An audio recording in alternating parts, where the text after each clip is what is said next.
Dikutip dari Wikipedia, banjir lumpur panas Sidoarjo, atau yang lebih dikenal oleh publik dengan nama lumpur Lapindo, adalah peristiwa menyemburnya lumpur panas di lokasi pengeboran Lapindo Brantas di Dusun Balongnongo, Desa Renokenongo dan Desa Jatirejo, Kecamatan Porong, Kabupaten Sidoarjo, Jawa Timur, sejak tanggal 29 Mei tahun 2006.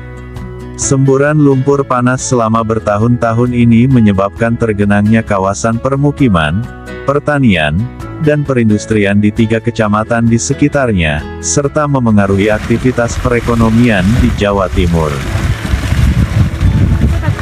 Ribuan orang menjadi korban karena harus meninggalkan rumah dan pekerjaan mereka karena keganasan semburan lumpur panas Lapindo.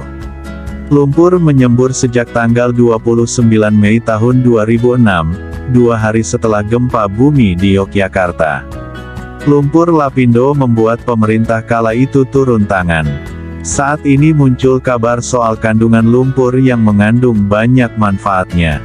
Ahli geologi meneliti adanya kandungan litium dan stronsium dan logam tanah jarang. Sebelum kita bahas manfaat lumpur Lapindo, mari kita mundur ke tahun 2006 mengenang kembali bagaimana lumpur itu bisa terjadi. Tanggal 29 Mei tahun 2006, muncul semburan itu berasal dari sumur Banjarpanji 1, Porong, Sidoarjo, Jawa Timur, bagian dari kegiatan pengeboran eksplorasi gas blok Brantas milik PT Lapindo Brantas. Karena semburan lumpur tersebut tidak bisa dihentikan, maka jalan tol Surabaya Gempol ditutup karena terganggu oleh semburan lumpur Lapindo yang tidak terhenti. Sebuah tanggul yang dibangun untuk menahan laju persebaran lumpur Lapindo agar tidak masuk ke pemukiman warga, jebol. 1 tahun kemudian Presiden RI Susilo Bambang Yudhoyono mengeluarkan Peraturan Presiden Nomor 14 Tahun 2007 tentang Badan Penanggulangan Lumpur Sidoarjo, BPLS. Kala itu dibentuk pula Tim Nasional Penanggulangan Semburan Lumpur Sidoarjo. Berbagai macam cara dilakukan tetapi semburan lumpur Lapindo hingga tahun 2008 tidak bisa dihentikan, kemudian lumpur dialirkan ke Tangguh dan Kali Porong. Semburan lumpur itu perlahan meluas. Setidaknya 16 desa di 3 kecamatan di Sidoarjo tergenang lumpur panas tersebut. Lebih dari 25.000 penduduk yang rumahnya terdampak harus mengungsi. Di antaranya tak bisa melihat rumah mereka lagi. Tak hanya perumahan penduduk yang diserang lumpur, semburan lumpur mengganggu jalur transportasi antara Surabaya Malang.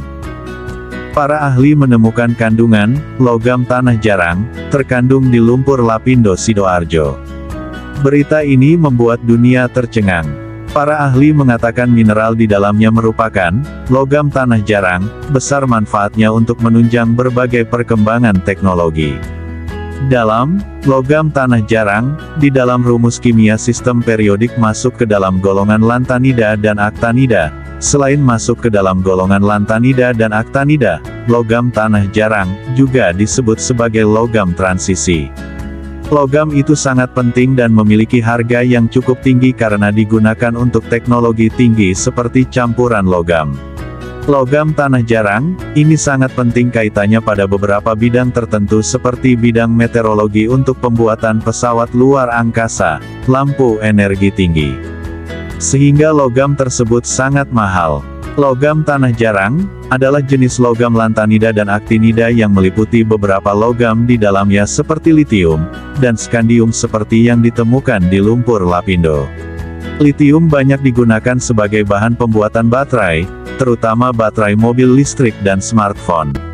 Sedangkan skandium banyak digunakan sebagai bahan pembuatan lampu berteknologi tinggi, karena logam skandium memiliki daya tahan yang kuat, sehingga logamnya tidak meleleh meskipun lampu tersebut memiliki watt yang sangat tinggi. Penemuan logam tanah jarang di lumpur Lapindo Sidoarjo memiliki potensi pemanfaatan yang sangat besar karena bernilai tinggi dan sangat penting untuk teknologi tinggi di masa yang akan datang.